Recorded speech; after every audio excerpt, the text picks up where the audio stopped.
you've all been waiting for. Sonata di outono. Tycker du jag har förändrats mycket de här sista åren som vi inte har sett varandra? Tänker du precis det? Ja, färga håret förstås. Leonardo vill inte se mig gråhårig, men annars är jag mig lik, tycker du inte det? Du, den här byxdressen köpte jag i Zürich. Jag ville ha någonting bekvämt för den långa bilresan. Jag såg den i ett fönster på Bahnhofstrasse. Jag gick in och provade och den satt perfekt. Var häpnadsväckande billig. Tycker du inte den är ganska snygg? Ja, den är mycket vacker. Du, nu ska vi packa upp. Hjälp mig med den där väskan, är du snäll? Jag har så förbaskat ont i ryggen. Jag tror att man kan hitta en träskiva att lägga under madrassen. Jag måste ligga hårt som du vet. Finns redan en träskiva under madrassen. Den har vi dit igår. Men Eva, lilla, vad är det? Gråter du? Har jag sagt någonting dumt? Du vet hur jag pratar. Jag gråter bara för att jag är så glad att se dig. Men nu kramar vi varandra riktigt hårt, precis som när du var liten. Jag bara pratar om mig själv. Nu måste du berätta. Fanny Alexander.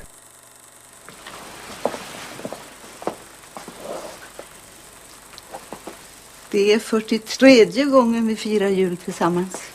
Kära fröken Ester, är det verkligen möjligt? Ja, det är 43:e gången. Ja, kan man tänka sig. Ja, det är konstigt. Lilla fröken Ester.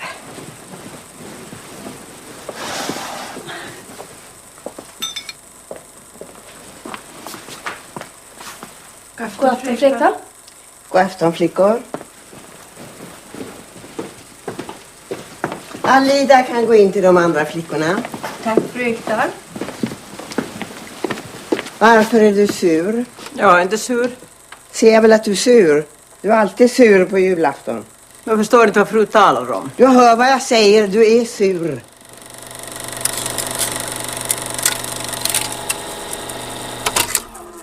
Olá, esse é o Cinefilia e Companhia, episódio número 23. Meu nome é Hugo Harris e eu tô aqui para fazer a conclusão do Olhares sobre Bergman, falando de 2 filmes, do Sonata de Outono e Fanny Alexander. Estou aqui com Henrique Pires e com o nosso convidado Flávio Ricardo Vassolé para concluir toda essa discussão, essa viagem pela obra do grande cineasta sueco. Vamos lá, então Sonata de Outono, 1978. Flávio, hoje estamos começando tudo contigo, pode ser? Pode, claro. Manda. Olha, eu, assim, não tem nenhum filme de que eu desgoste. Eu prefiro Sonata de Outono ao Gritos e Sussurros. E vou dizer por quê. O Bergman foi mais compacto. Não gosto da personagem desse marido da Liv Ullmann no filme. Acho essa personagem fraca. Agora, o que ele tem de fraco tem a personagem da mãe e da filha de 2 vulcões. Eu realmente, pensando na Liv Ullmann, cujo trabalho eu admiro muito, talvez, eu não sei o que ela disse sobre Sonata de Outono. Vocês talvez possam, se vocês quiserem dizer, se vocês sabem o que ela disse sobre o filme, até cedo a palavra a vocês, que eu acho que até me ajudaria. Não sabe? Agora, para mim, a maior atuação dela nos filmes do Bergman a que eu assisti. Por quê? Aí eu preciso falar, ela é uma mulher de uma beleza muito exuberante. Muito exuberante. A gente vê, por exemplo, em Gritos e Sussurros, propositalmente, ela ela já é, por si só, uma mulher de uma beleza muito exuberante. Mas o fato dela ser muito requintada, realçada naquele papel, a eleva de uma maneira, naquela cena em que o rosto dela se entrelaça com o rosto da Karen, que é a cena a que eu fiz menção agora há pouco, ela está no ápice da beleza dela. Agora, para compor a filha dessa pianista em Sonata de Outono, ela precisou recalcar a sonata em si e trazer o outono para sua caracterização. Ela é uma folha murcha, estiolada, estilhaçada de outono. Ela tá sempre com os cabelos presos e depois a gente fica sabendo que olha, essa mãe, minha Nossa Senhora, hein? Meu Deus do céu, é de dar náusea. E aí, eu vou dizer, já adianto até o que eu vou dizer. Eu realmente considero que o Bergman projetou muito do pai que ele foi para os seus filhos, ou do pai que ele não foi para os seus filhos, nessa pianista, que tem uma personalidade fortíssima, né? Como a gente sabe. A gente fica sabendo, no decorrer dos diálogos, que a mãe chegou a cortar o cabelo da menina. São várias marcas do feminino historicamente configurado, trabalhadas pelo Bergman. O que tem a mãe de brinco, de brinco bonito na orelha, batom, cabelo com laquê todo produzido, com vestidos maravilhosos, tem a filha de impossibilidade de trazer muito da sua feminilidade à tona. Logo no começo do filme, o marido lá... Então, eu não gosto dessa personagem, é anódina. É uma personagem anódina ali, em enorme medida, para mim, esse marido. E não tem uma força dentro do filme.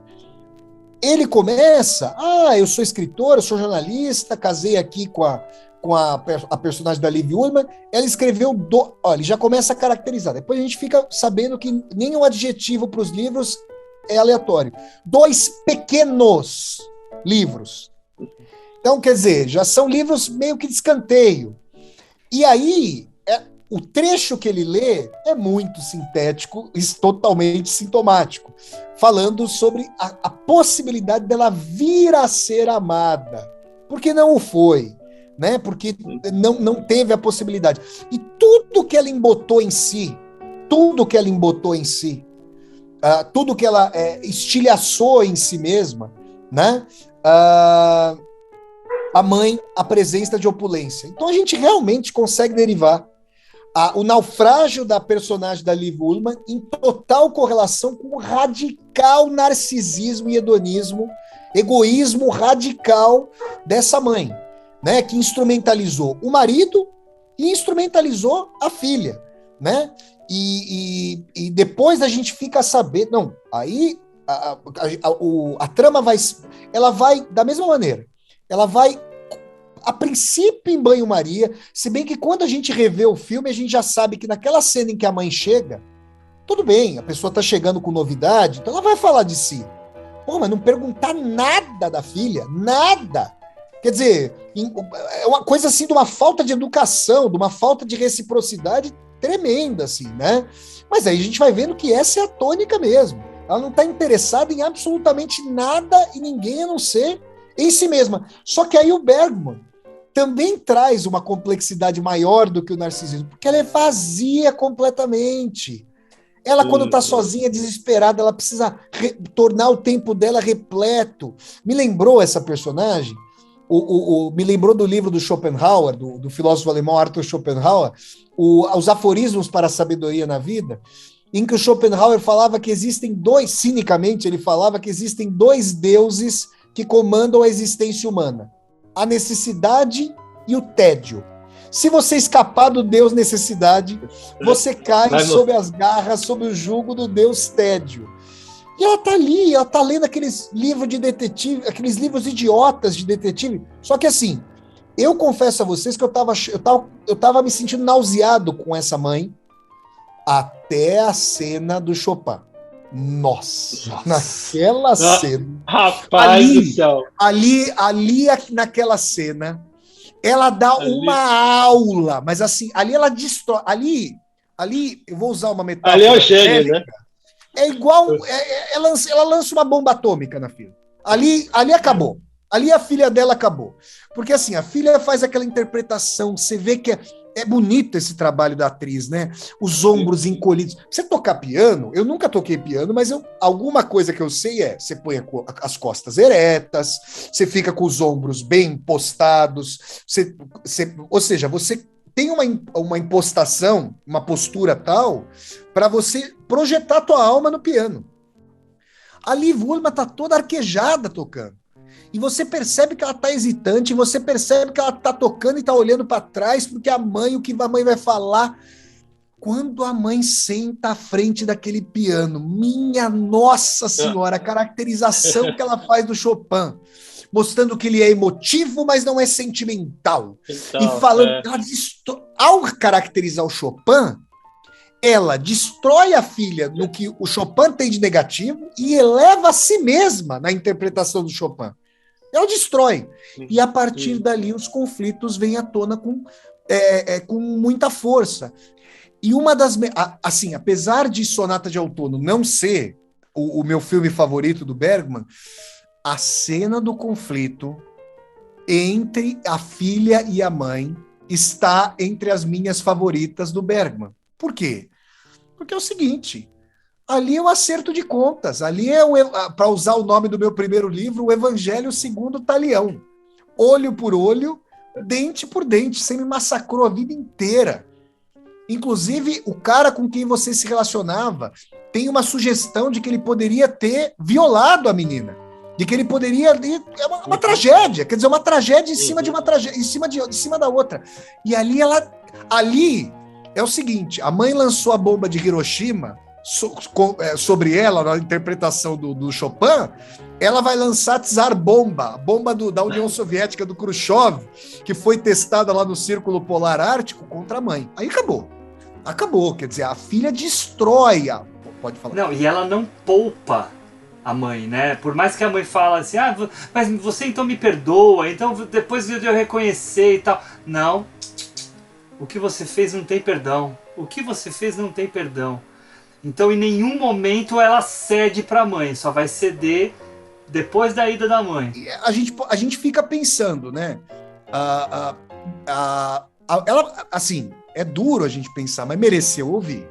Mereceu ouvir aquilo claro. ali. Minha Nossa Senhora, porque é uma tragédia em cima da outra. E assim, o que é interessante nessa cena é que, vou fazer uma comparação aqui com um filme brasileiro, um Tropa de Elite 1. O André Matias, né, a personagem lá interpretada pelo André Ramiro, que é aquele agente do BOPE, né, que vai ter o amigo dele assassinado no Morro dos Prazeres, lá no Tropa de Elite 1, ele é comedido, ele é um intelectual, ele tá indo ele tá indo na rabeira do Neto. O Neto é o cara que quer estar no BOPE, quer ser oficial e assim por diante e tal, e não sei o quê. Quando o Neto é morto, e aquela rapaziada da faculdade lá estava envolvida na celeuma, o Neto comedido, tímido, atrás dos óculos, ele vira mais uma fera. Ele pega a arma, ele entra na faculdade, ele chega no Xerox lá, fala... Não vou falar palavrão aqui no podcast, mas... Pode falar. Pode falar? Cadê essa porra dessa maconha, caralho? Pega essa porra! Ele tá... Ali eu vi. Se eu salvo engano, ele não era ator profissional. Naquela cena... ele virou ator profissional, porque ali você percebe que ele encarnou o ódio, não é a raiva, é o ódio, com a indignação pela morte do amigo, e ali ele virou o oficial do batalhão. Ali ele ganhou, ali se ele estava de corpo, ali ele virou de alma. É a mesma coisa que acontece nessa cena da Liv Ullmann. Ela floresce. A Sonata de Outono vira ali a primavera que já irrompe como o dia mais caloroso do verão. Porque ali ela vira uma área, uma ópera, e ela faz o dilúvio na mãe. Ela afoga, ela faz tudo que estava encalacrado. Por quê? Porque ela era talentosa, porque ela tinha sensibilidade, porque ela tinha ímpeto. Inclusive, a gente pode imaginar que esse casal... Agora eu vou fazer um meia-culpa. Talvez o caráter anódino do marido, que não me vem agora isso aqui, talvez esteja relacionado... Assim, olha, eu não consigo confiar em mim para tentar encontrar alguém que pudesse se comunicar com a minha profundidade maior. E aí casa com esse camarada aí que é o famoso café com leite, vamos dizer assim, que a gente jogava bola quando era pequeno, lá quando jogava bola, eu falava, isso é café com leite, vamos dizer. Mas isso é uma coisa muito interessante que você está falando, porque me chama muita atenção no início do filme, ele apontando que ela saiu de casa, foi fazer faculdade, se tornou jornalista, escreveu livro e não sei o quê, né? Quando ela desfaz o noivado e volta, né, e acaba casando com ele, ela se retrai novamente, né? Porque eu acho que ela não se via merecedora mesmo do que ela estava conquistando em Oslo, e aí ela vem para essa cidadezinha pequena onde ela conhece esse pastor, né? Então eu acho que tem tudo a ver com o que você está falando, Flávio. Como é que eu vou dizer? Para ela ser merecedora, realmente, ela precisava ela precisava dessacralizar a mãe, ela precisava humanizar a mãe, ou seja, ela precisava de uma terapia profundíssima para tirar a mãe do pedestal do inferno, digamos assim, para humanizá-la, para responsabilizar a mãe pelo que ela era responsável e poder seguir a vida, né? É muito trágico. Tem um aforismo do Nietzsche, do grande filósofo alemão Friedrich Nietzsche, que eu espero que não fique reverberando na alma dela ou das pessoas que passaram por isso. O Nietzsche diz assim: quem vive para derrotar um inimigo precisa do inimigo sempre vivo. E isso é um paradoxo lindo que o Nietzsche pegou. Porque uma vez que você está na batalha, na guerra, você pensa assim, não, preciso derrotar o inimigo. Não. Você que se acostumou à batalha, talvez não queira mais sustá-la, não saiba sequer viver sem a batalha.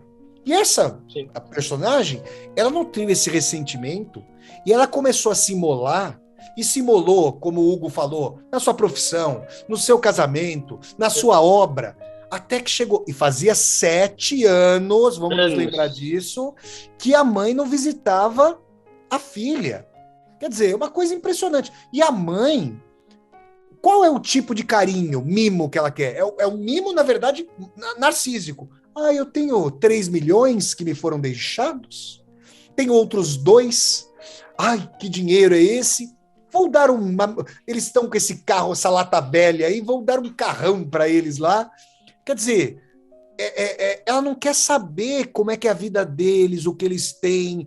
Ela mescla uma profundidade magnânima, que ela realmente tem, senão ela não conseguiria fazer análise, tocar o Chopin e fazer a análise que ela fez. Ou seja, ali ela mostrou um brilhantismo magnânimo, com uma superfluidade que dá a dimensão de que talvez as dores das costas dela, e essa é a impressão que eu tenho, é uma somatização de uma culpa que ela não conseguiu recalcar. É também aquela forma de autossabotagem, porque assim, é o preço que ela está pagando por ter arruinado a vida da filha, digamos. Então, as filhas, né? Isso, exato. Exato. Comentar então, da filha. Psicologicamente, me parece que o Bergman chega a profundidades maravilhosas em Sonata de Outono. E eu gosto muito do título desse filme, com a sua ambiguidade, como eu procurei apontar aqui na minha análise. Então, assim, é um belíssimo filme. Me falta, para eu colocá-lo, para eu aproximá-lo do meu panteão, ele não está no meu panteão, mas para eu aproximá-lo do meu panteão, eu precisaria ver no marido mais do que eu vi. Eu não consigo ver muita coisa nele. E eu não posso admitir que um cara do patamar do Bergman tenha ponta solta. Então, é nisso que eu dou uma rasteira. Porque, por exemplo, que ele me deu uma rasteira, então eu dou uma rasteira nele. Ó, tá aqui, ó. Eu não vou admitir essa ponta solta aí não, seu Bergman. Valeu, Flávio. Muito bom. Depois dessa fala, Ricão, é contigo. Aí chegou a bomba de Hiroshima na minha cabeça, né? Brincadeira à parte aqui. Cara, eu gostei muito de Sonata de Outono. Não havia assistido ainda, né? Mas sabia da história, enfim, tal. E por que eu gostei, né? Novamente aqui, né? Um momento introspectivo, mais claustrofóbico, aonde a gente tem as escolhas de uma mãe, o quanto isso influenciou na vida dessas duas meninas, né?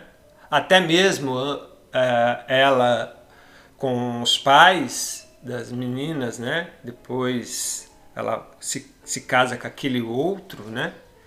Que o Flávio muito bem mencionou naquele momento, que inclusive numa conversa em off minha com o Hugo, eu mandei um print em relação à fotografia desse filme, e principalmente depois de Vergonha, uma tentativa aí do Bergman, pelo menos ao meu ver, né?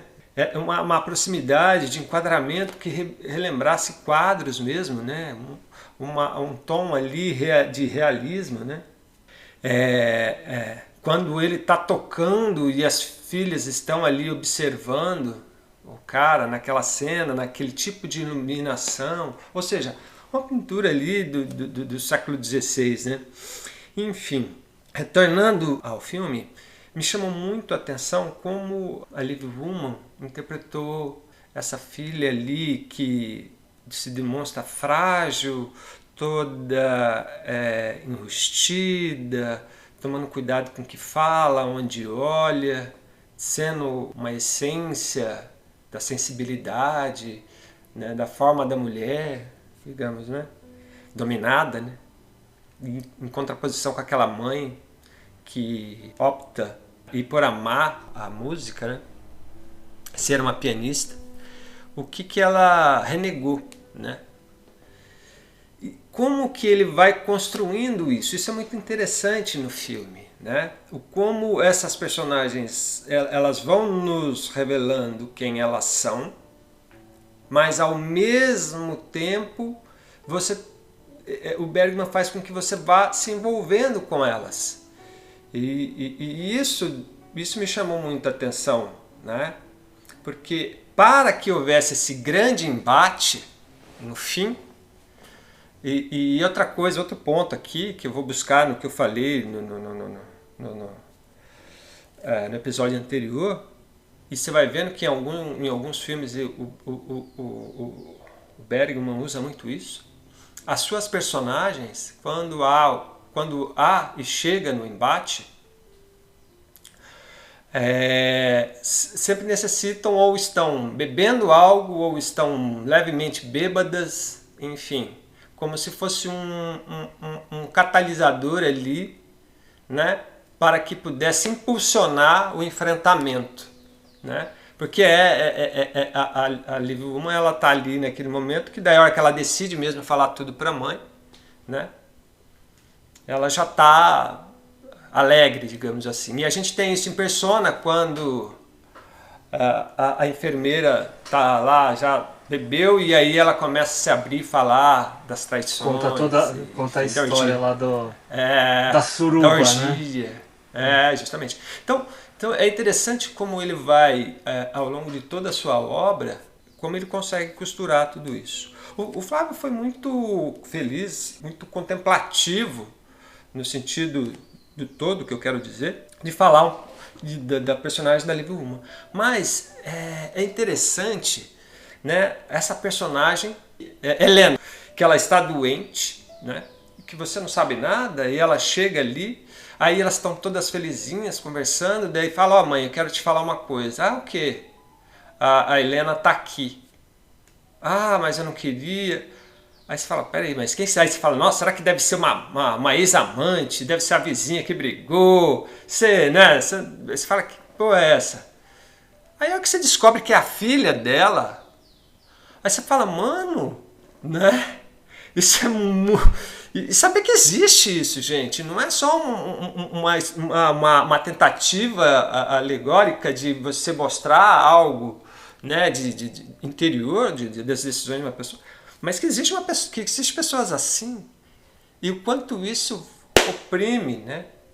E aí você vê toda aquela situação, e ela tentando fugir ao mesmo tempo daquilo que ela não consegue se desconectar, né? A mãe, no caso, até chegar nas duas cenas que eu acho as melhores, né? Que é a cena do piano, porque a cena do piano, ela, como bem o Flávio falou, né? A hora que ela assume o piano, ali é tipo, né, dá licença, isso aqui é para quem sabe, né?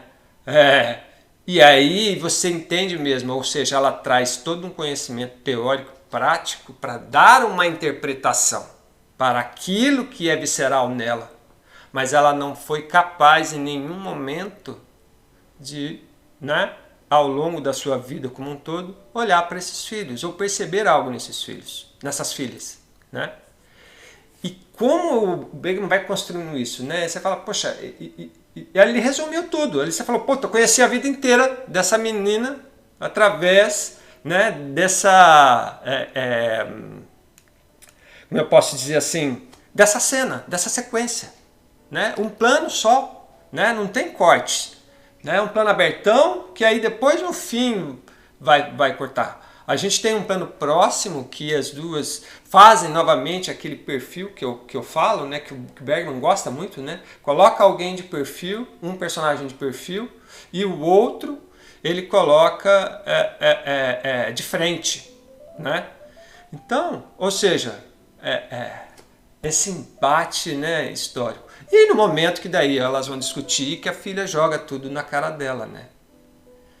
E a filha fala, você é uma destruição em nossas vidas, né? E é o que fica.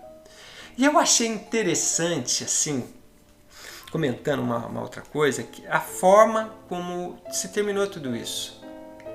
É de uma forma abrupta. Encerra, bota, ela já está no trem, viajando com o agente dela lá, e já um escapismo no tipo, mas minhas filhas e tal, e não sei o que, né? Aí você fala assim, realmente, não adiantou nada, né?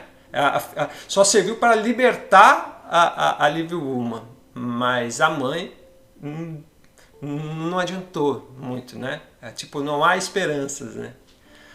Mas o fim eu acho muito interessante, porque é o marido lendo a carta, mostrando a Liv Ullmann falando para a câmera, que no dado momento final a gente tem a Ingrid Bergman olhando com os olhos lacrimejados, né?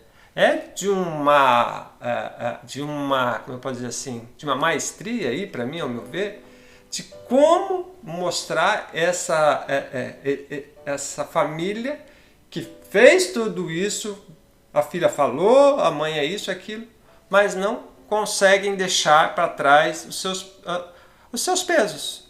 A mãe não consegue deixar a música, ela não consegue deixar a mãe, porque ela, no fim, ela confia que a mãe vai voltar, vai pedir perdão para a mãe, né? Ou seja, é um fragmento que se realmente abriu, onde saiu muito pus, digamos assim, né? E depois fechou e continuou com a ferida e bola para frente, né?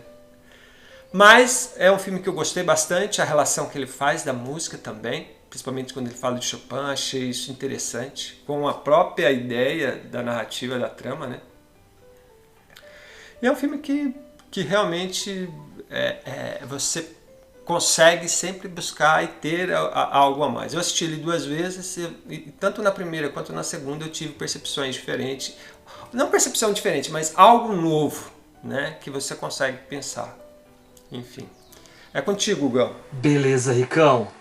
Eu tenho algumas coisas para falar, mas eu acho que vocês já falaram tudo, assim. Então eu vou só fazer algumas considerações para fazer coro mesmo com vocês. Em primeiro lugar, eu tô com o Flávio, assim, ó. Para mim, melhor interpretação da carreira da Liv Ullmann.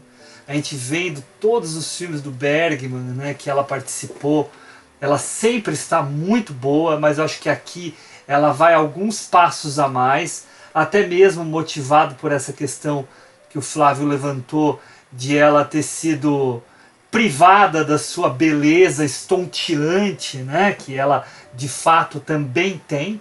Mas para mim é uma das maiores atrizes da história do cinema, na minha modesta opinião. E aqui ela tem a maior interpretação dela. Um texto muito difícil, um roteiro muito difícil de você decorar e de você fazer ele acontecer mesmo, né? Demanda muita entrega mesmo por parte das atrizes, mas acho que em especial da Liv. Eu li que esse roteiro tinha aproximadamente o tamanho para um filme de 6 horas de duração, E a Ingrid Bergman ficou enlouquecida quando viu, daí foi conversar com o Bergman e ele falou, não, calma, a gente vai cortando no caminho. Mas tinha 6 horas de duração, era um roteiro imenso, né? Só que ela não estava acostumada a trabalhar com ele, foi a única vez que ele trabalhou. E é muito curioso, contar uma rápida história para vocês, que dessa vez eu não tive muito tempo para estudar sobre os filmes, mas eu fiz questão de ler sobre o Sonata, porque daí eu já vou entregar. Ele tá no meu top, tá? Eu acho ele um filmaço. Mas eu quis ler sobre o Sonata. E para quem não sabe, a Ingrid Bergman foi casada um bom tempo com o Roberto Rossellini, que foi um grande diretor. E aí o Roberto Rossellini não queria que a Ingrid Bergman fizesse filme com nenhum outro cineasta. Não queria, só com ele. Então ela fez vários filmes com ele, né? Fez algumas coisas com ele e tal. E só pessoas assim da patota dele, assim. E aí quando o Bergman chamou ela para fazer o Sonata, ela ficou super receosa de... Ela ia fazer o filme, mas ela ficou muito receosa de falar isso pro Roberto, porque o Roberto ia malhar em cima dela, né? E aí ela contou pra ele. Quando ela olhou pra cara dele, ele chorava de alegria por ela estar indo discutir o filme com o Bergman, porque ela estava avisando para ele que ela ia encontrar com o Bergman na Suécia, em Faro, né, na ilha do Bergman, para discutir o roteiro. Mas e aí a Ingrid Bergman foi lá para Faro para discutir o roteiro com o Bergman, né? Que até comentei com vocês em off, né? Que era curioso que ele era casado com uma Ingrid, né? O Bergman era casado, então no mesmo jantar tinha 2 Ingrid Bergman, né? A original e a esposa do próprio Bergman, né? E quando ela contou essa história pro Bergman, aí foi a vez do Bergman começar a chorar, porque ele admirava muito o Rossellini. Então ele escutar que o Rossellini tinha essa admiração por ele, também o emocionou demais, né? Mas enfim, né? Entrando então aqui, saindo da fofoca e entrando aqui no filme, né? Eu acho que vocês pontuaram muito bem essa questão da dominação barra exclusão que a mãe fazia em relação às filhas, né? A dominação que, por causa da falta de amor que elas sentiam, e aí vamos colocar isso na figura da Eva, mais uma Eva, né, que a gente tem aí, mais uma Eva, essa dominação se dava por uma busca pelo amor, a necessidade de se sentir amada, que vinha em modo até às vezes de opressão, por todas as coisas que ela fez com a filha, né, no sentido de fazer ela ficar usando vestidinhos, cortar o cabelo dela, colocar aparelho. Depois o que a gente vê concretizado na questão de tocar, né, o prelúdio do Chopin. Tudo isso são formas de dominação que aquela mãe fazia. De uma criança, de uma menina que simplesmente queria se sentir amada, queria a companhia da mãe.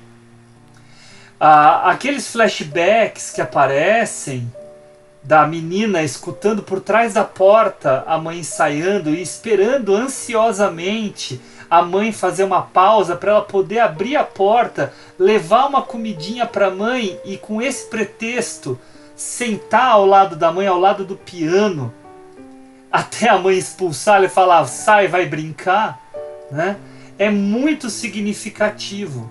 No sentido da Helena, a gente tem uma outra reação, que é a doença dela, né? Que pode ser uma espécie ou de AVC que ela tenha tido, algo só psicossomático, mas muito grave, né? Que tem a ver com a fuga dessa mãe 4 dias antes daquilo que foi prometido e deixar a filha nas mãos de um homem que pode ter abusado dessa filha na ausência dessa mãe que tinha que zelar pela filha, né?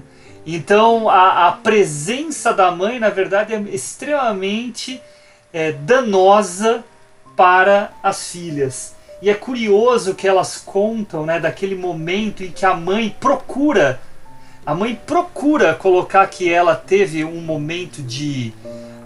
Sim, que foi um passeio, né? Isso, de ela, não, agora eu vou ficar com a minha família, que na verdade não foi nada disso.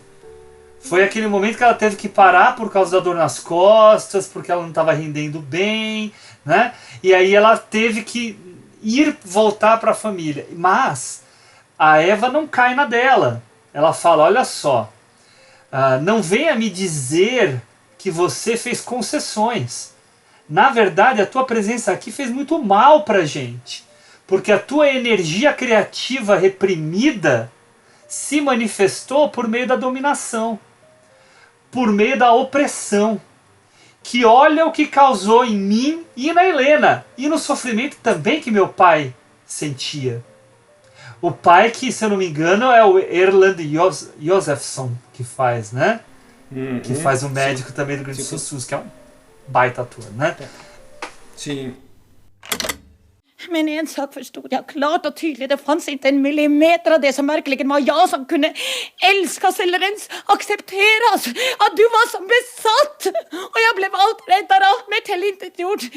Jag sa vad du önskade. Jag gjorde dina gester och dina rörelser. Jag vågade inte vara mig själv ens när jag var ensam. Eftersom jag häftigt ogillade allt det som var mitt eget. Det var fasansfullt, mamma! Jag skakar fortfarande hela kroppen när jag tänker på de där åren. Det var fasansfullt!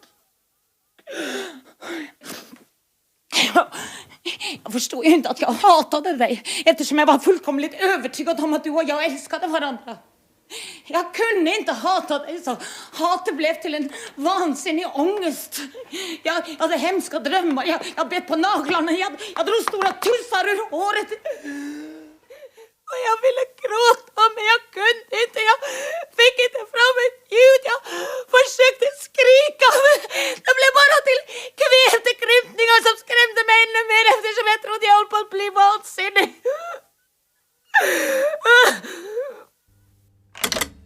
Então, toda esse acerto de contas que vocês muito bem colocaram como um acerto de contas, e é isso, né?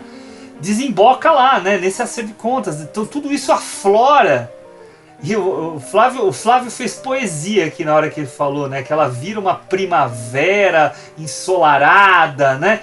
Mas é isso, ela desabrocha mesmo, né? Ela desabrocha.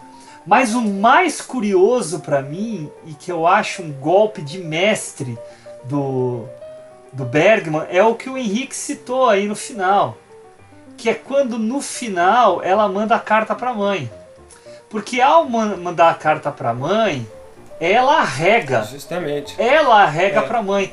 Porque ela quer o amor da mãe. Mesmo ela tendo tido aquele acerto de contas, não resolve. Só é um desabafo. Justamente. É uma sessão terapêutica que não se resolve, porque a mãe foge. Pelo que eu sinto lá no filme, o filme é um dia. Ele é um dia. Sim. Ela chega, vai à noite, acorda na madrugada depois daquele sonho, né, em que a Helena morderia ela. Ela cai da cama, levanta, e lá na madrugada tem todo o acerto de contas dela com a filha. E depois desse acerto de contas ela vai embora. Mas a filha, nessa ânsia ainda de ser amada pela mãe, resolve voltar atrás em tudo. Até pede desculpas por aquilo que ela... Pede perdão, né, por aquilo que ela falou. Porque por mais que aquela mãe seja tudo aquilo que ela acusou, ela ainda quer aquela mãe. Ela ainda... Só que o que mais nos fere é ver a cena do trem. Porque na cena do trem ela faz pouco caso desse momento que ela teve com a filha. E ela ainda arremata falando assim: e a Helena, ela estava lá, nem deveria estar. E ela está pior do que nunca, por que ela não morre logo? Ela fala isso da filha que está lá. A filha que se mostrou até muito mais... receptiva à mãe do que a própria Eva. Ela queria ainda mais a mãe.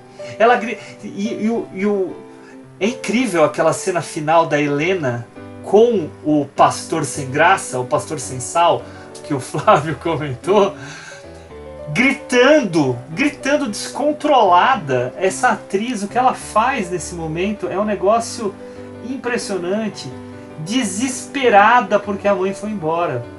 Olha o impacto dessa fuga da mãe, né?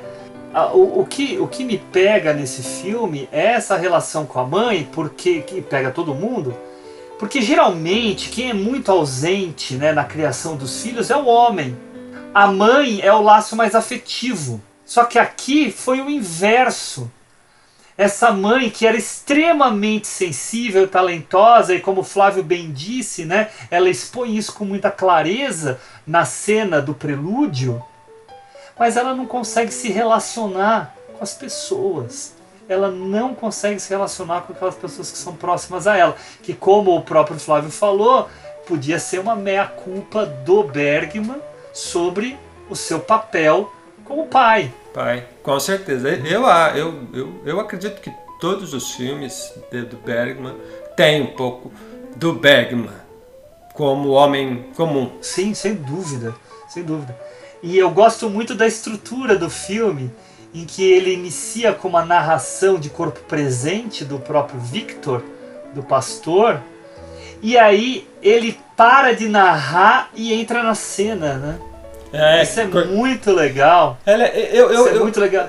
Foi legal você ter falado isso, porque é legal isso, só complementando, que é interessante, é como se ele tentasse nos colocar como espectadores, mas pelo olhar desse pastor, porque ele está sempre, você vê que às vezes corta, ele está ouvindo de longe as duas falando.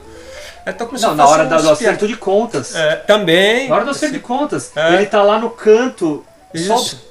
É interessante a forma como ele constrói isso aí. E o fim que também achei muito bom ali. Ele lendo e aí já invertendo esse começo, né?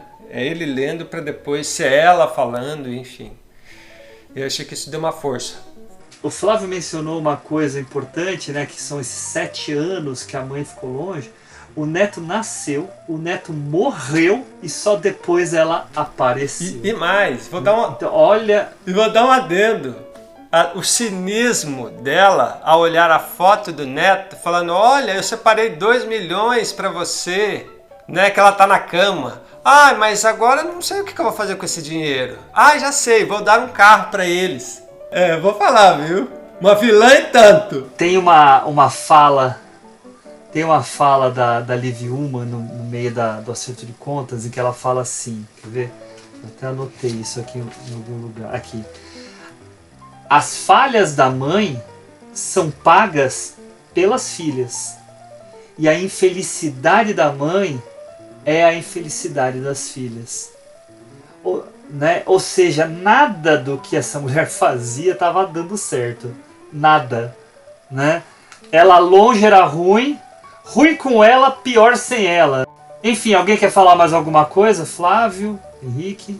Só a percepção de que uma possível somatização da Helena, a partir do abuso, se reverberou na mãe. E teve uma punição, né? A carreira dela não deslanchou, né? Ela começou a ter críticas negativas. Então houve ali dentro do... Bom, o Bergman não teve as críticas negativas. O Bergman foi o mestre máximo. Mas ele puniu como se autopunisse. Falou, olha, eu vou punir essa mãe, essa Ingmar Bergman aí vai ser punida, digamos, no filme. Mas você sabe que eu li uma crítica faz um bom tempo, falando justamente disso, né? Desse Bergman homem comum e desse Bergman artista, né? E como o Bergman comum servia de referência para o Bergman artista para fazer as suas próprias análises nos temas que ele queria trabalhar, né? É difícil esse distanciamento, né? Só gênio mesmo para poder... Ele era alguém muito autoconsciente, né? Ele enxergava suas próprias fragilidades, ele enxergava, né, as suas dúvidas, ele olhava muito para os seus próprios sonhos, né? Então, tudo acho que a carreira dele é uma carreira de um homem inquieto sobre si mesmo, né? Sim. Então a gente vai ver essa pesquisa sobre o ser humano que ele faz, é uma pesquisa sobre ele mesmo. Sim, ele era realmente excepcional, né? Mas, gente, vamos em frente? Vamos pro último filme? Bora lá, Algão, vamos terminar a saga Bergman. Pessoal, então vamos pro último filme de 1983. E é interessante a gente falar último filme, porque é o último filme que o Bergman faz para cinema. Os outros filmes feitos posteriormente são todos para televisão, que é o premiadíssimo Fanny e Alexander. Flávio, então como estamos fazendo, se você quiser também começar a falar do Fanny e Alexander, fique à vontade. Vamos lá, eu vou ter, nesse caso, dos 4 filmes, o que menos me tocou, apesar de haver coisas ali muito interessantes, foi o Fanny e Alexander. Então, você vê, é essa questão aí que a gente vai trazer à tona, porque o Hugo mencionou esse caráter premiado do filme, né? Agora, eu quero resgatar uma fala do Hugo do podcast anterior, e eu achei bem interessante. O Bergman, muitas vezes, o Hugo colocando, sabe resolver num tempo curto, relativamente curto, os conflitos profundíssimos, resolver no sentido, inclusive, de deixá-los irresolutos, no sentido de resolver fílmica e artisticamente, né? Uhum. Essa é uma coisa que eu não vi o Bergman fazendo em Fanny e Alexander, e me parece que esse filme, eu não sei, aí vocês atuam efetivamente no cinema, vão poder dizer mais especificamente, mas em vários momentos eu senti prolixidade nesse filme, e percebi, agora falando até como escritor, peraí, isso aqui poderia ter uma outra resolução, e comparando o Bergman com ele próprio. Peraí, ó, no Sonata de Outono, que é um filme que tem metade da duração, exatamente metade, tem 1h30, e o Fanny Alexander tem 3 horas e 9 minutos. Várias questões ali colocadas. Tá certo que é um filme com 3 personagens, quer dizer, 4 personagens, mas 3 personagens, 2 personagens efetivamente atuantes, a Helena atua um pouco e o marido muito pouco, né? Como a gente sabe. Tá certo que é mais compacto. Mas assim, a imagética de Gritos e Sussurros, ela é extremamente importante para a caracterização daquilo que eu chamei de força metonímica, da parte prismando todo. Em Fanny Alexander, ela transborda. E a gente começa a perceber que, por exemplo, a Fanny, ela tá ela me parece muito mais anódina, mesmo sendo central, do que tá muito claro isso para mim, do que o Alexander. Sim, então o Alexander sim vem à tona. A Fanny, peraí, Alexander.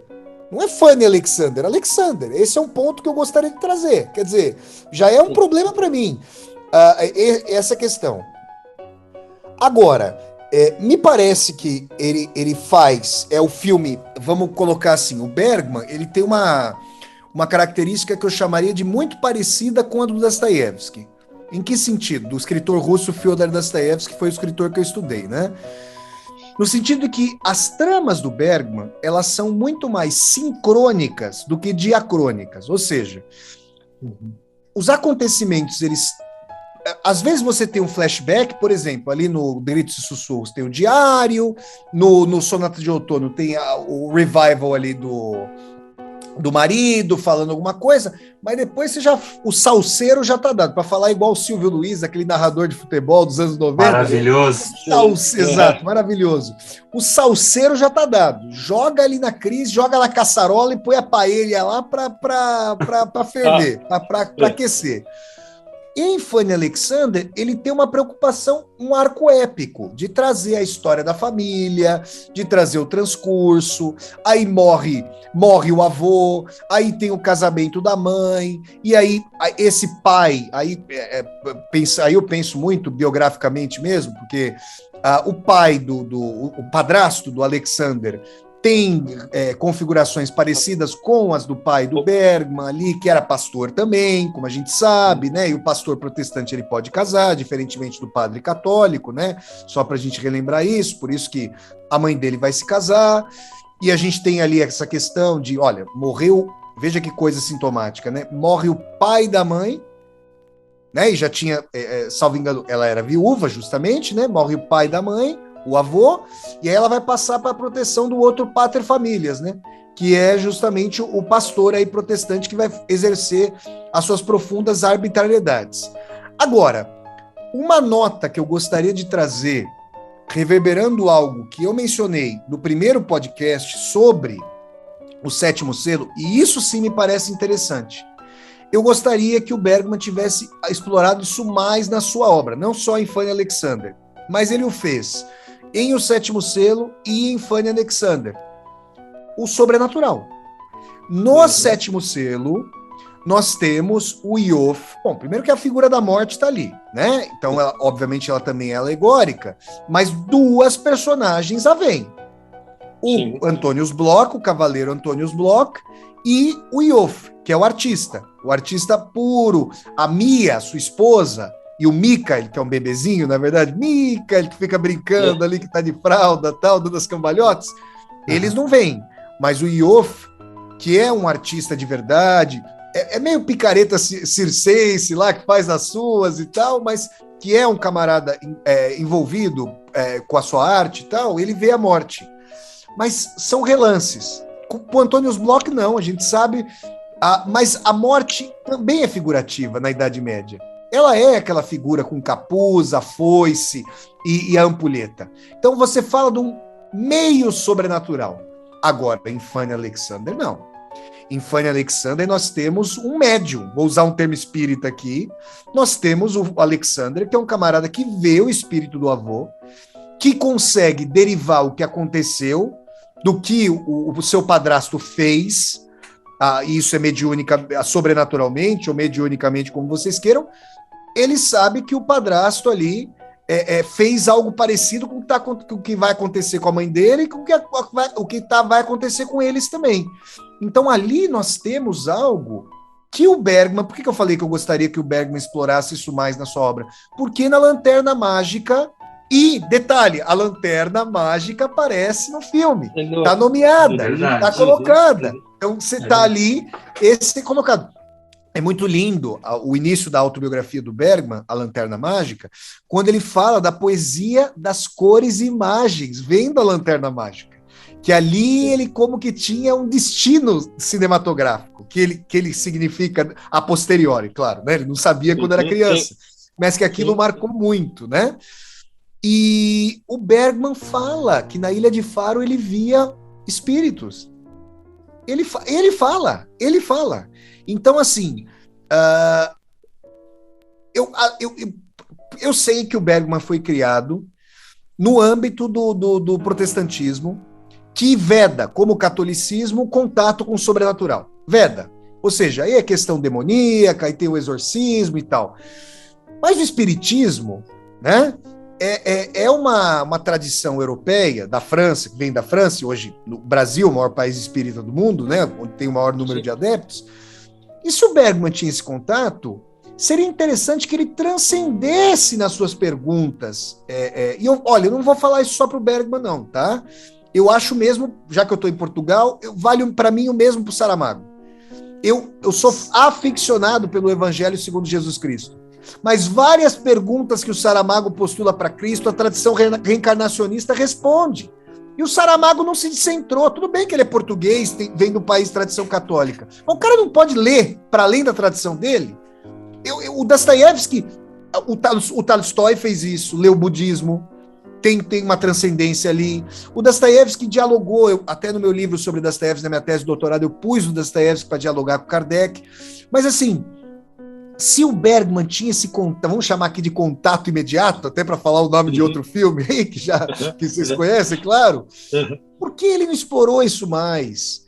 É uma pergunta que eu me faço, não sei se vocês poderiam, se vocês já ouviram declarações do Bergman, entrevistas, em que ele tenha falado mais sobre isso, mas assim, é muito importante que, nesse caso, não é só uma coisa que acontece... na cabeça do menino e não tem reverberação fática. O sobrenatural tem interferência radical no natural, porque ele só é espancado, toma aquela surra lá, arbitrária, violenta, do padrasto, porque o que ele descobriu era verdade. E o padrasto precisava da hipocrisia e da punição para dizer. Em Dostoiévski, no Sonho de Homem Ridículo, um conto maravilhoso do Dostoiévski, a minha segunda obra preferida do Dostoiévski, depois de Os Irmãos Karamazov, a personagem vai se matar, o Homem Ridículo, que não é nomeado, ele vai se matar. E ele só não se mata, primeiro por sentir compaixão por uma menina que estava pedindo ajuda para a mãe, e depois por ter um sonho em que ele se mata dentro do sonho, reencarna e descobre o motivo do mal no mundo. E isso muda a vida dele. Então não dá para falar que o sobrenatural ou o transcendente não mudou a trajetória. Você expandiu os marcos do realismo. E é o que o Bergman faz em Fanny Alexander. Então esse, para mim, é o ponto forte. É ele ter uma percepção, ele que tinha essa dúvida, essa angústia lancinante sobre a existência de Deus.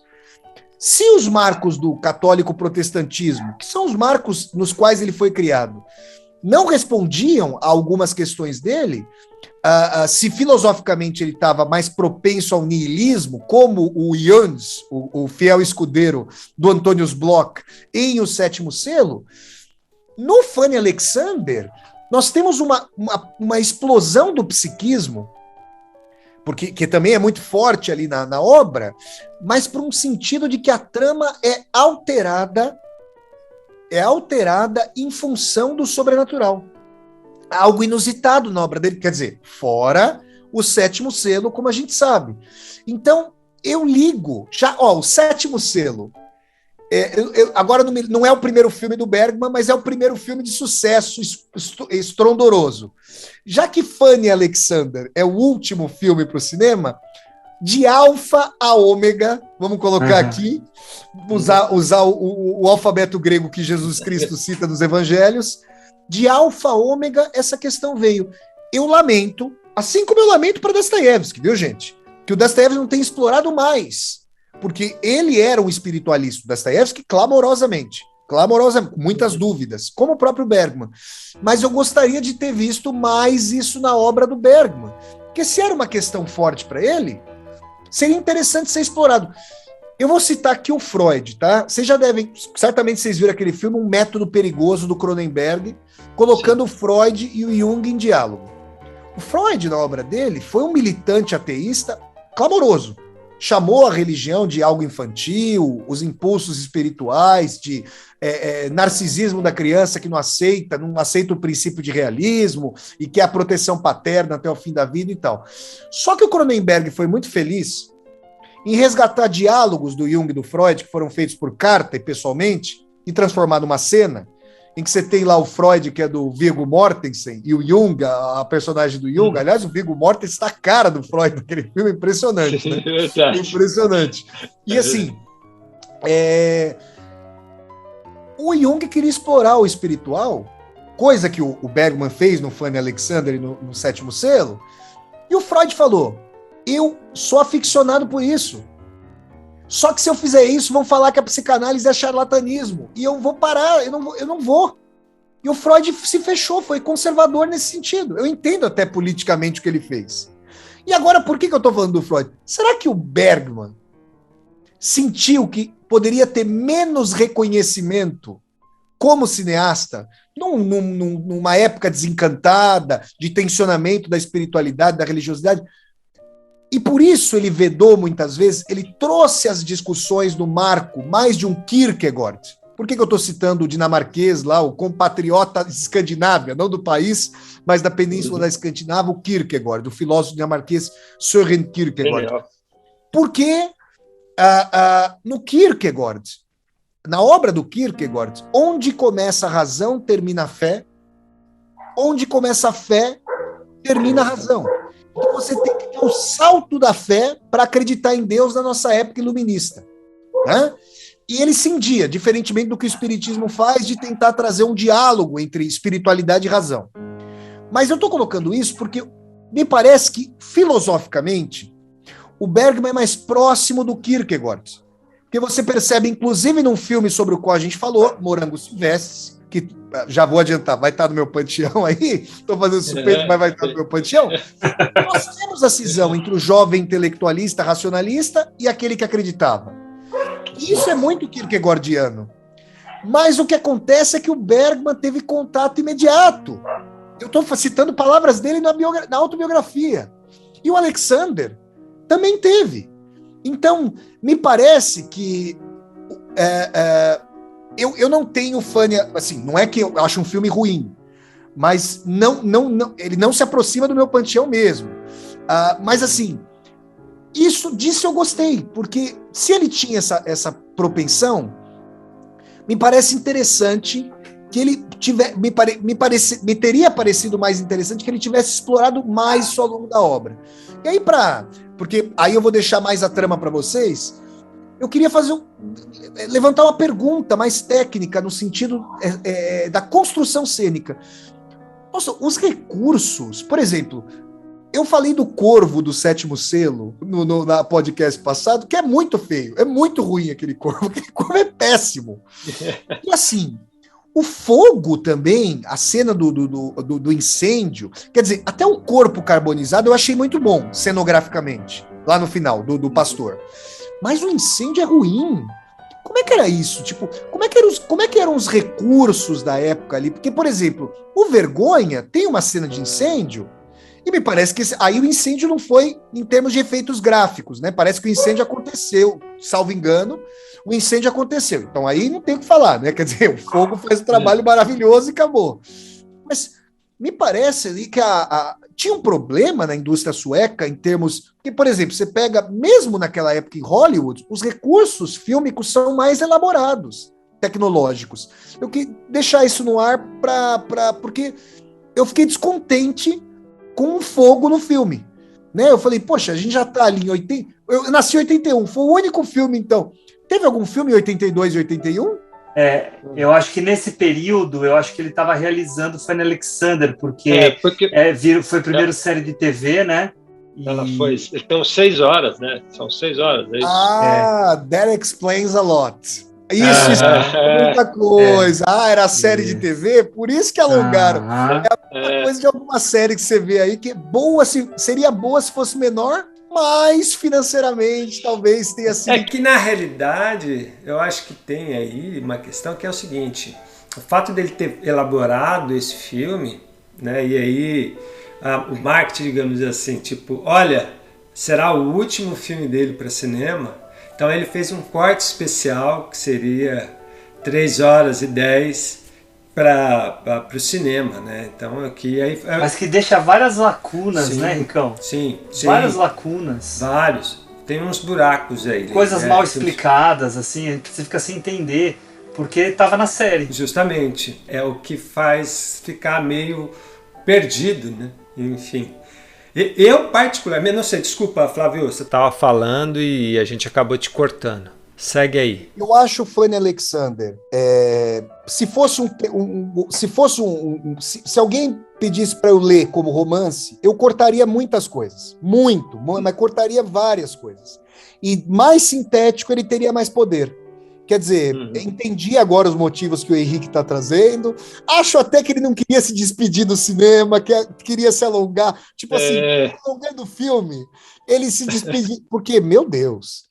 Olha, o Falcão, eu que adoro futebol, sou corintiano, gente, sou corintiano. Boa, então tá no lugar certo. Eu não aqui só tem corintiano.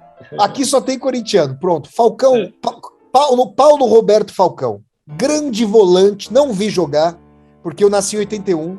Olha, se eu queria ter nascido antes, era para ver aquela seleção de 1982, ter jogado aquela Copa. E eu ia chorar, mas eu ia chorar. Eu ia dizer assim, essa seleção é como a realização da utopia. Não aconteceu, mas é o que a gente vibra que poderia ter acontecido. Que realmente é uma coisa fenomenal. E o Falcão, né, grande volante da seleção brasileira de 82, ele falou que o jogador de futebol morre 2 vezes. A primeira quando para de jogar. E o Bergman, e o imperador do cinema, vamos dizer assim, para parar de fazer o filme, ele falou assim, não, agora, peraí, eu vou fazer um filme longo, porque é como se eu protelasse o meu luto. O que deve ser? Não sei se ele sabia que não ia fazer mais cinema, mas Foi duro. Ele morreu muitos anos depois.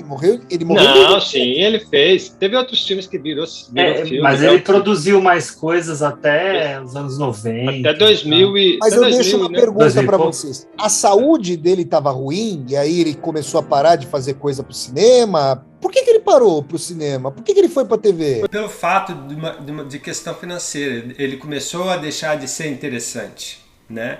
Até tem algumas críticas aí de alguns pesquisadores e tal. Que o Bergman, na Suécia, muitos não gostam dele, né? Não tem uma relevância, principalmente uma galera mais nova. Santo de casa não faz milagre. Conforme o século foi sendo, desculpem o termo, embosteado, então, pela cultura dos Estados Unidos, aí você percebe a suma intelectualidade do Bergman já não. E o fato dele trabalhar também, né, com temas fortes e tal, né? São pouco comerciais, né? Então quer dizer... Então, assim, foi passando o tempo, foi surgindo outros cineastas, enfim, né? Vai ficando assim. Agora, eu vou dar uma percepção minha, não sou estudioso do Bergman e tal, enfim, mas eu acho que Fanny Alexander, para mim, é o único filme dele que termina de forma positiva. Que termina como algo do tipo diferente dos outros. Se você pegar todos os outros, ou ele não resolve nada, te deixa no escuro, ou ele te empurra mais para baixo sobre a realidade. É óbvio que eu estou aqui falando de uma forma mais rasa, né? Porém, eu acho que o Fanny Alexander ele termina de uma forma mais positiva. Acho muito interessante e gostei no Fanny Alexander essa ideia, né, que me pareceu diferente de você, Flávio. Eu não vou dizer que é o meu melhor filme, não é isso, mas a questão que, para mim, essas lembranças, elas são preenchidas, essas lembranças que às vezes têm lacunas, digamos assim, melhor falando, elas são preenchidas pela imaginação dessa criança. Então, ou seja, é um filme que trabalha também muito a imaginação do Alexander, né? Não só a questão espiritual, que eu também acho que tem ali, porque ele pauta isso o tempo inteiro, mas também tem esse lado da imaginação. Aquele, digamos assim, aquele personagem que é o filho do Isaac, né? Isaac é o judeu, né? Não me lembro. Enfim, o Ismael, né? Que é uma menina, mas que tem o nome de menino, e que daí, quando ele entra na sala com o Ismael, ele ali há um contato, e na conversa é como se o Ismael fosse o elo entre a realidade e o sobrenatural. E ali ele realiza o quê? Aquela vontade dele de matar o padrasto, né? Que é quando realmente tem o fogo, e que realmente a cena do fogo, Flávio, na realidade ela foi feita da seguinte maneira: ele fez um fogo na frente da câmera, ou seja, bem próximo, ou seja, então fica muito grande, né? Então dá essa impressão, e ali vai acontecendo as coisas, né? Óbvio que depois tem a cena do plano aberto, que daí realmente é o fogo, provavelmente o cara tá todo ali passado, quebrando, saindo, né? Enfim. Mas assim, é interessante como ele fica navegando com essas... Opa, pode falar. Mas tem uma diferença tecnológica muito clamorosa entre a Suécia e os Estados Unidos ali na época, porque... Essa questão, ela acaba... igual os Estados Unidos, que tem grana, que tem tudo, é outra coisa. Eu acho que até os dispositivos e técnicas de segurança mesmo, né? Eram diferentes nos Estados Unidos, né? Eu acho que a tecnologia americana proporcionava uma maior segurança para todos. Então, por isso que ele tem que recorrer a um procedimento mais mambembe, como colocar o fogo na frente da câmera. Tipo, para dar essa ideia, né? Enfim, aí voltando, eu acho que ele é longo, sim, né? Mas Porém, eu fiquei com muita vontade, a gente conversando com o Hugo na em off, de vê-lo no todo, a série, né? Para ver se essas lacunas são preenchidas. Mas é interessante que se falar, né, que ele assume e que o sobrenatural interfere na realidade do filme mesmo. É a fuga, né? É a fuga deles, né? A fuga deles é uma coisa estranha, porque ao mesmo tempo o cara sobe para abrir, põe eles dentro da caixa, aí o cara tá ali, aí o cara desconfia que o cara tá armando para ele o padrasto, aí o padrasto sobe e ele foge com a caixa, com as crianças, e o padrasto abre, né? E as crianças estão deitadas ali no chão, né? Então, aí que tá o negócio. Então, quer dizer, como ele assume isso, né? Será que não é o ato da imaginação do Alexander em relação a algo que ele tem na memória, mas ele não consegue identificar direito isso? E aí ele começa a preencher isso, né? Até pelo fato da lanterna mágica e ele ter todo esse universo que ele cria. A Fanny, sim, é verdade, né? A Fanny, o papel, ela aparece, ela só tá ali para servir um pouco de caos para ele. Não sei se o Hugo pode trazer algo novo, mas enfim. Mas é interessante essas questões que ele traz no filme, né? E para mim, esse filme me parece um resumo da vida dele. Talvez seja o filme mais autobiográfico de todos, né? Muita gente chama de o grande testamento dele. Interessante você falar isso, né? Porque eu acho que vai de encontro com essa ideia, né? Autobiográfica. Enfim, eu acho que tudo isso mostra esse Bergman angustiado com a vida. Por isso que eu acho que também isso demonstra, claro, um Bergman angustiado à procura de respostas para essas relações humanas, né? E por isso que eu acho que o teatro também está ali presente como uma forma... E lembrando aquilo que você falou no Sétimo Selo, né? Só o artista pode ver o sobrenatural, né? É a pureza. Ele vê ali o Oscar ali, né? Enfim, acompanhando ele o tempo todo, né? É interessante.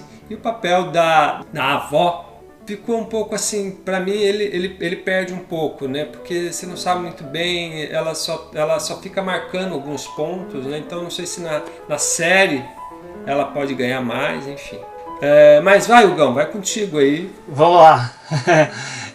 Vou falar também rapidamente. Eu gosto do Fanny Alexander, mas eu acho que de todos os filmes que a gente viu nessa série aqui de Bergman, foi o filme que mais caiu. Mas ele também caiu porque ele era muito em alta conta para mim quando eu vi a primeira vez lá atrás. Daí assistindo agora eu percebi esses problemas, essas lacunas começaram a me pegar. Teve coisa que eu não entendi muito bem. Falei assim, putz, mas cadê a ponte entre isso e aquilo, né? E aí na minha cabeça é porque realmente foi o corte feito para o filme, né? Mas o que me chama muito a atenção? Em primeiro lugar, a reconstituição de época é um negócio deslumbrante, né? A arte do filme, né? Os cenários, os objetos, os espaços, né? Você vê o lugar onde mora o Isaac, que é um negócio todo entulhado, né? Que é como se fosse um grande antiquário. É muito rico. E aí super bem fotografado pelo Nikiewicz, né? O Nikiewicz, eu acho que é Nikiewicz, né? O Nikiewicz vai lá e faz uma fotografia impressionante para esse filme. Mas o que me chama também a atenção nele, né? Eu acho o menino um negócio fora de série. É um excelente ator.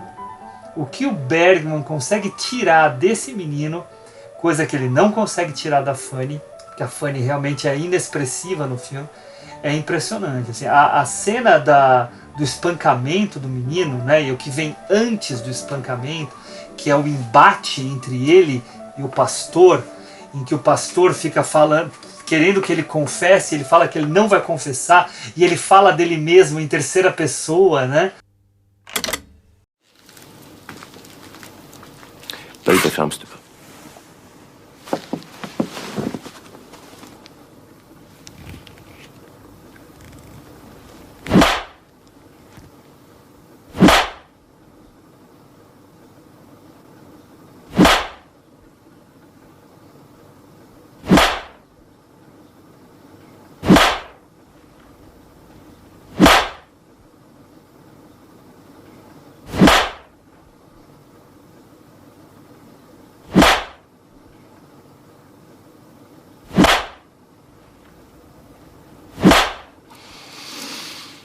Res dig upp, Alexander.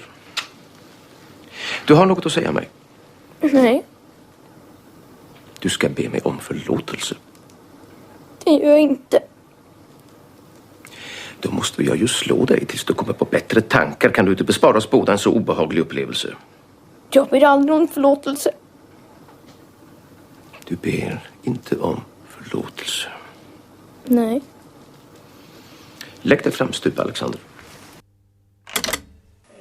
É muito bom, assim, é de uma maturidade por parte desse menino que, pelo que eu vi, depois não fez mais nada, né? Eu acho que não seguiu carreira, nem ele nem a Fanny, mas está muito bem, né? E isso que o Flávio comentou dessa questão sobrenatural, né, em que ele vê, eu até fiquei, fala, Flávio.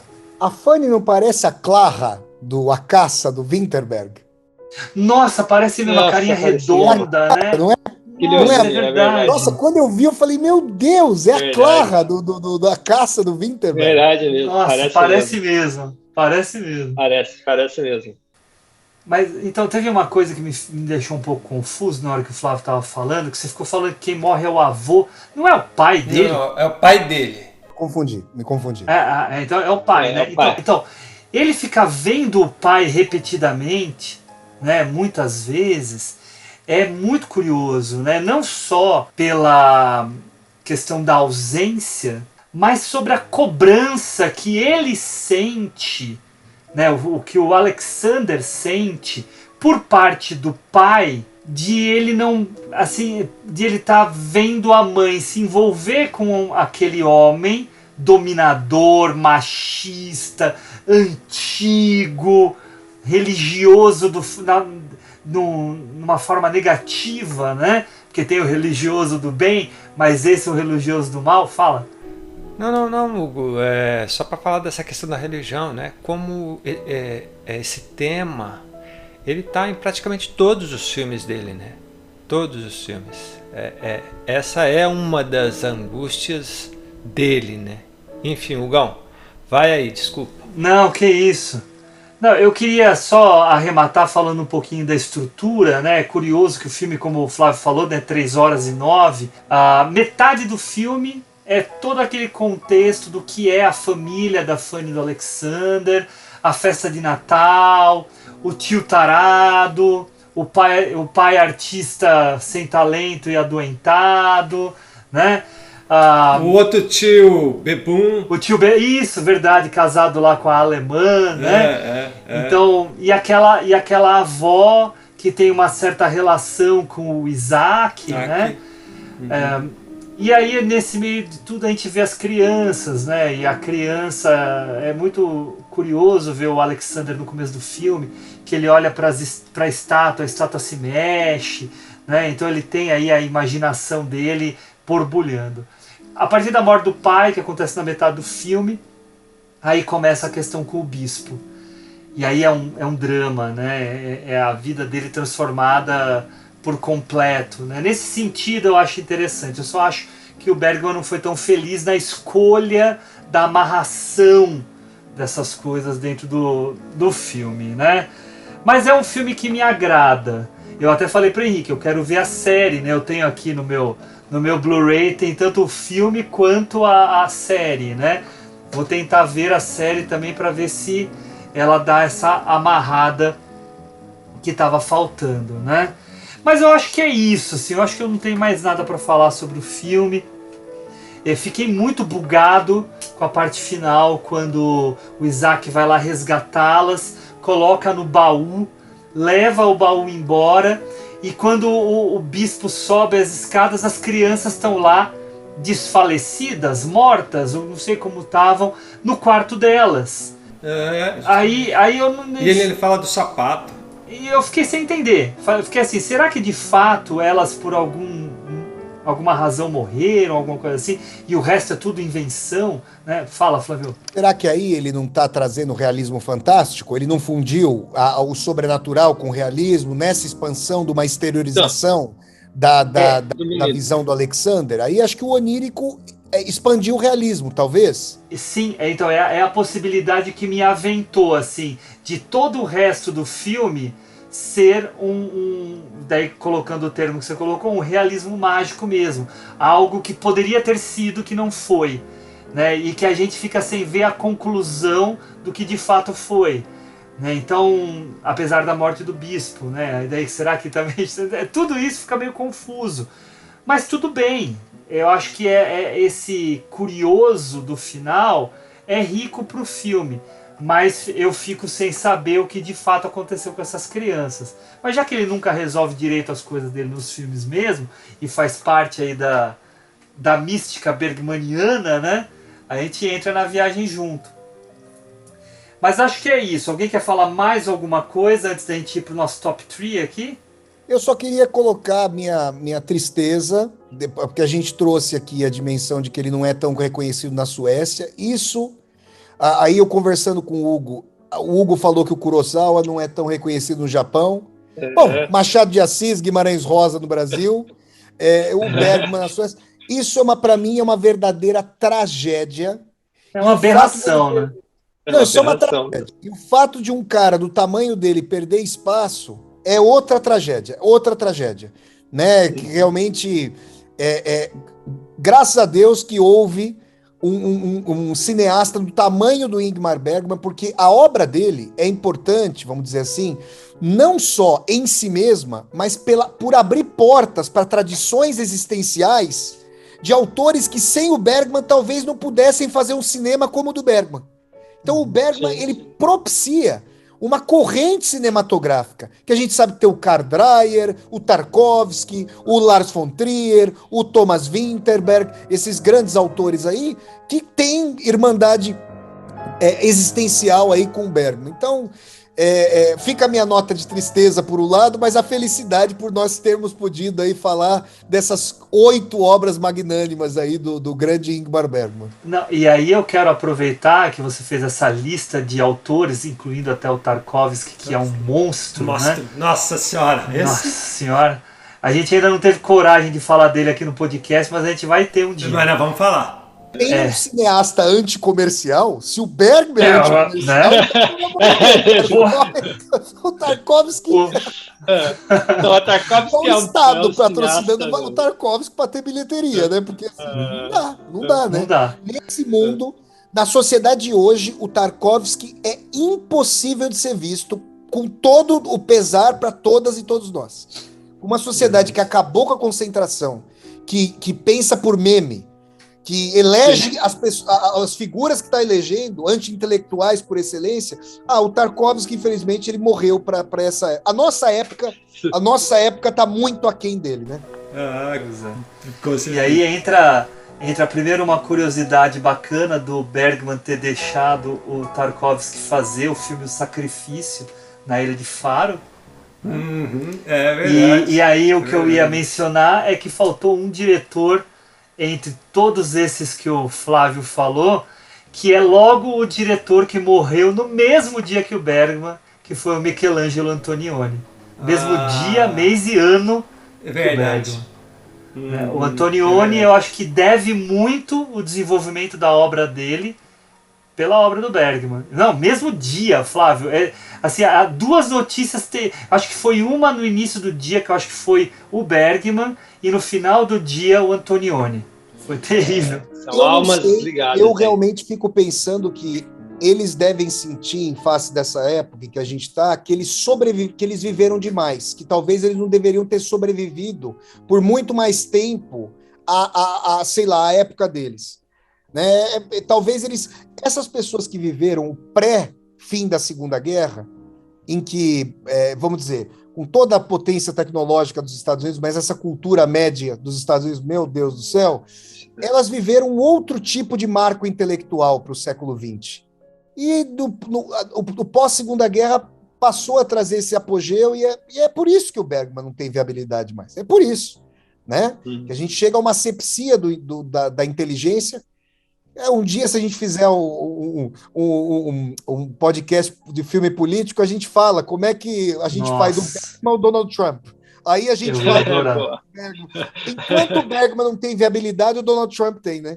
Aí tá explicado por que o Bergman não tem viabilidade. Eu adoro cinema político e até tem um cineasta político que para mim é o meu cineasta em vida, né, de maior qualidade, que é o Ken Loach, que eu gosto demais.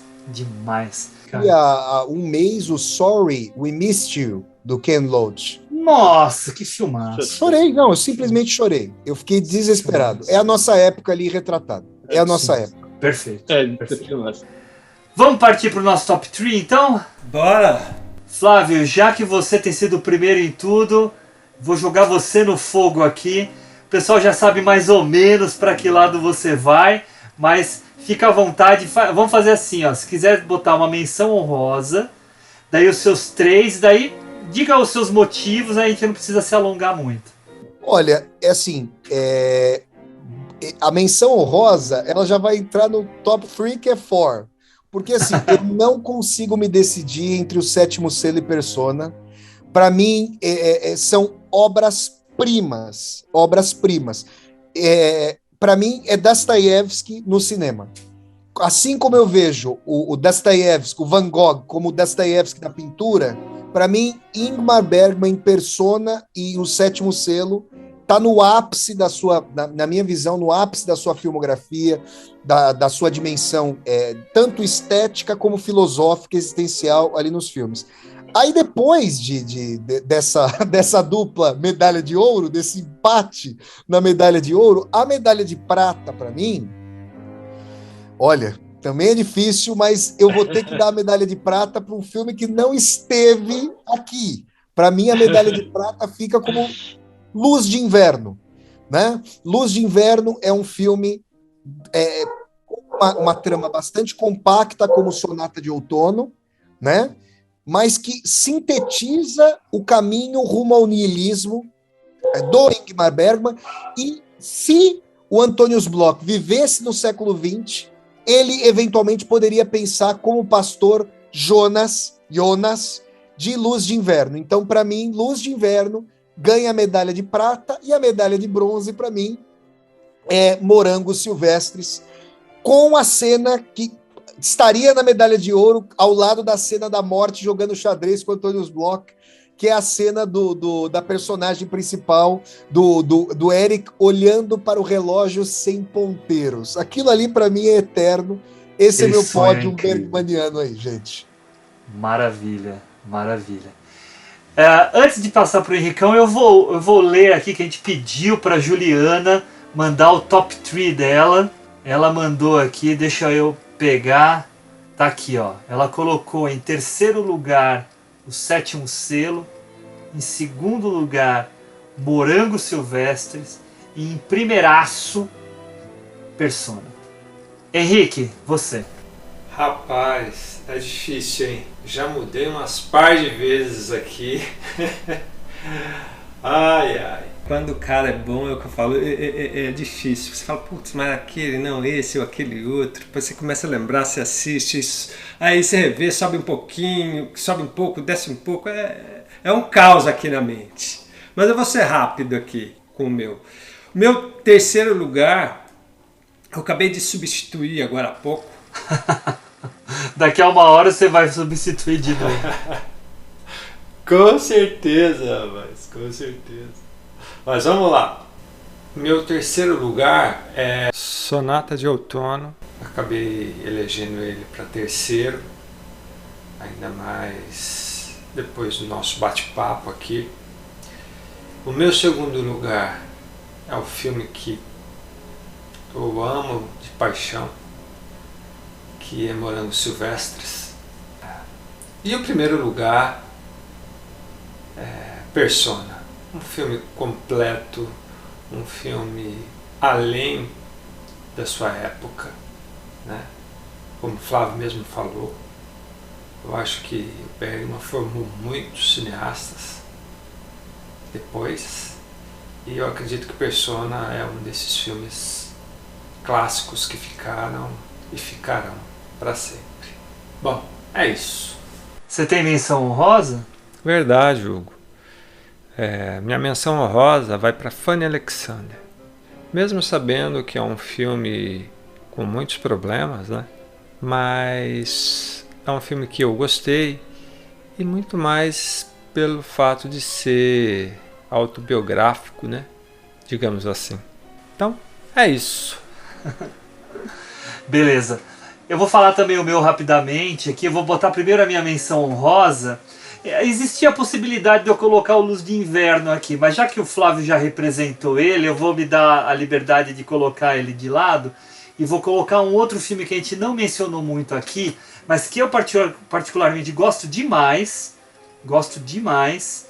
e vou até engatar para fazer uma indicação para vocês, que é o Cenas de um Casamento. Cenas de um Casamento como menção honrosa, que é um belo filme. Eu gosto muito da forma como ele cria essa interação desse casal, que revela muito, né, do que são essas relações amorosas, e que não são apenas amorosas, né, são quase o inferno que é vivido, né, dentro da relação também. Aproveito para fazer a indicação que foi feita uma série agora na HBO do Cenas de um Casamento, com a Jessica Chastain e com o Oscar Isaac, que é um grande ator, né, um ótimo ator, que é muito boa. Claro que não chega no nível bergmaniano, mas é muito boa. Então fica aí a minha menção honrosa para os Cenas, né? E Liv Ullmann, maravilhosa como sempre, e o Josephson também muito bom. Agora, minha medalha de bronze vai ser que nem a do Henrique, vai pro Sonata de Outono, que eu acho um filmaço, e é enxutinho, como o Flávio bem falou, né? Tudo no seu lugar. Não fiquei tão incomodado quanto o Flávio quanto ao personagem do Victor, mas realmente ele poderia ser mais rico. Depois que ele falou, pensando bem, ele poderia ser mais rico e mais aproveitado.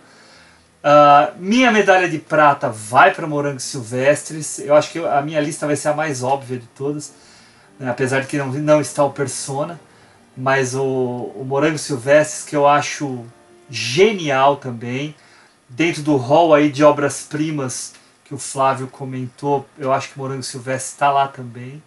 E em primeiro lugar não podia estar outro filme senão O Sétimo Selo, que é deslumbrante, inquietante, ele é todos os anti que a gente puder imaginar, de tão bom que é. É um filme que tem muita arte, tem muita reflexão, mas é de muito fácil absorção e muito fácil das pessoas terem contato, pelo menos inicial, com a obra do Bergman, né? Então ele tem todos os ingredientes para o público mesmo se aproximar, e também, se quiser se aprofundar, é aquele filme que dá para ver na superfície, mas que também dá para você ir longe, né? Então ele é para muita gente. Ele é para muita gente. Tipo Matrix. Tipo Matrix, exatamente. Olha só que filme legal que você traz aqui para falar, né? Eu li já um texto do Zizek, né? Eu não me atrevo a falar o nome dele, do Tchekins, não sei como é que fala exatamente. Eu acho que ele fala Zizek. Zizek, né? Que é um texto dele sobre o Matrix, que é um absurdo de bom. Ele aproximando das teorias lacanianas, que é a especialidade dele, né? Mas é um filme que a gente pode pensar, hein, Ricão? Lembra lá na nossa lista, filmes populares, né? É um nome interessante, ainda mais que vai ter aí o lançamento do Matrix 4 no final do ano, né? Sensacional, todo mundo esperando, hein? Todo mundo esperando.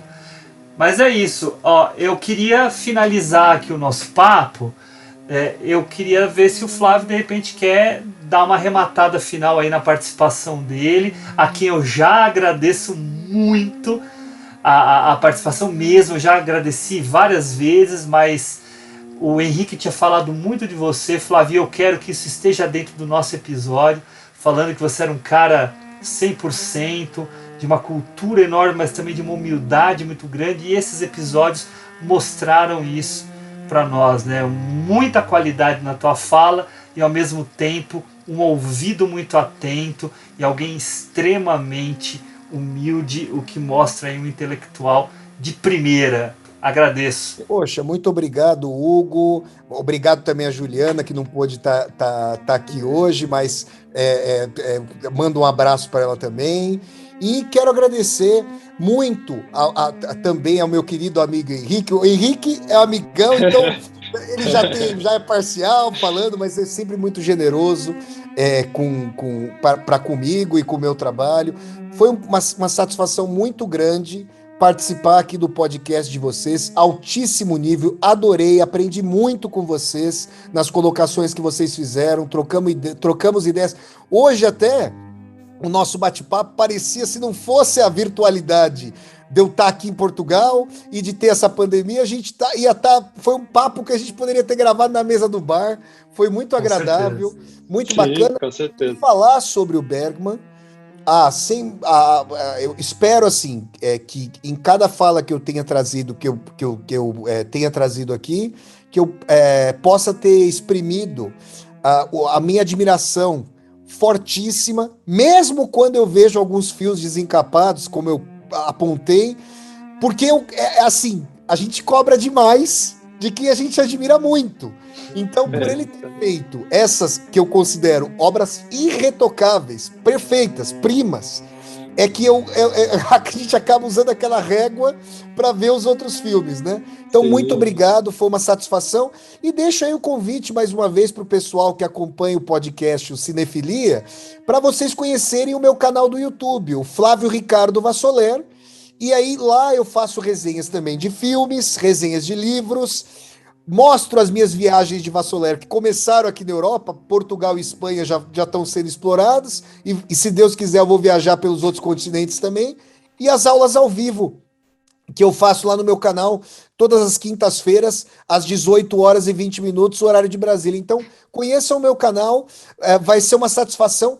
Quando vocês tiverem aqui os links, o Henricão vai me mandar, que eu vou divulgar ao vivo lá no meu canal, o podcast de vocês. Muito obrigado, foi uma satisfação enorme participar aqui com vocês e falar sobre o Bergman. Muito obrigado, Flávio, você é muito, muito gentil e tem sido um apoiador aí de muita importância pra gente. Eu ia te pedir exatamente para você passar de novo os seus contatos, que bom que você já emendou. Valeu, viu? Muito obrigado.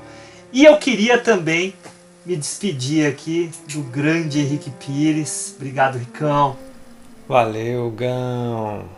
Bom, foram 2 episódios maravilhosos, de muita erudição da parte de vocês, Hugo, Juliana, Flávio, e que fez a gente aprender um pouquinho mais, né? Como eu sempre digo. Bom, minha admiração pelo Flávio é desde que eu tive o primeiro contato com ele através das redes sociais. Enfim, um sujeito de muito conhecimento e que jamais deixou de lado a humildade, né? E isso faz com que a gente o admire e aprenda mais, sempre mais. É isso, meu querido. Um beijo no seu coração. E obrigado por participar do nosso podcast. Valeu, Ricão. Você sempre fala, né?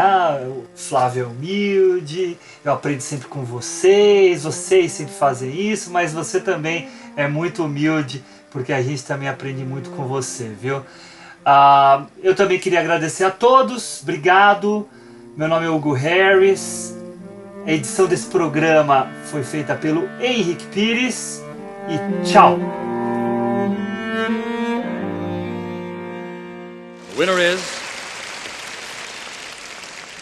The winner is Sweden for Fanny and Alexander.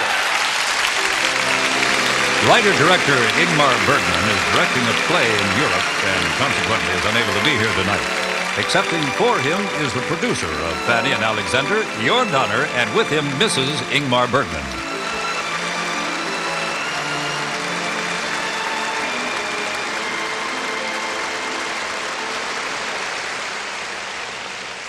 Ladies and gentlemen, thanks the members of the Academy for having a very good taste. I think so. Secondly, I have in my pocket a book with 265 names, which I'm going to read to you, all the people I want to thank. But I will spare you that. Tonight, as Sven Nykvist, my thoughts go to Ingmar in Munich, but also really to the 250 or 500 people who have contributed to the success, the effort by making Fanny and Alexander work as the crowning achievement of Ingmar Bergman's career. Thank you, Mrs. Bergman.